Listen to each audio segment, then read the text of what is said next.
Sorry, your browser is unable to play this video. Please install Adobe Flash, and try again. Alternatively, upgrade to a modern browser. The Rolling Stones concert in Cuba.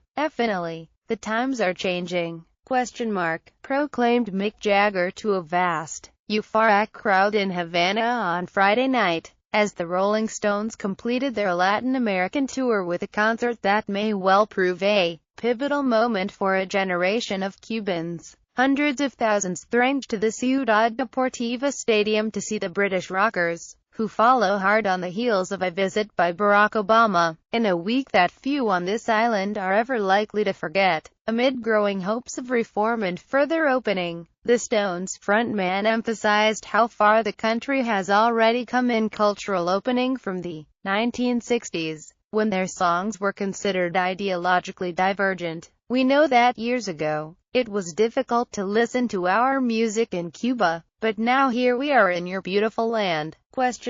Jagger said in Spanish. "I think that, finally, the times are changing. That's true." "No?" The crowd roared their agreement. Facebook, Twitter, Pinterest. Rolling Stones fans wait for the start of the free concert in Havana. Photograph Joe Redl. Getty Images. It was the closest to an overt political statement in the 2-hour concert, which some democracy activists feared would be used by the one-party state to perpetuate its hold on power. Related, the Rolling Stones play to thousands in Cuba an historic concert. In pictures, the Stones, who long ago made the transition from youth rebels to rock aristocrats, avoided any hint of criticism of the current government of Raúl Castro. Instead, they largely let their music and spectacular special effects, speak for themselves about the benefits of greater engagement. Their fans had still bigger expectations. This will be one of those weeks that people will use to measure other events in the future. I'll ask, was it before or after the Stones played?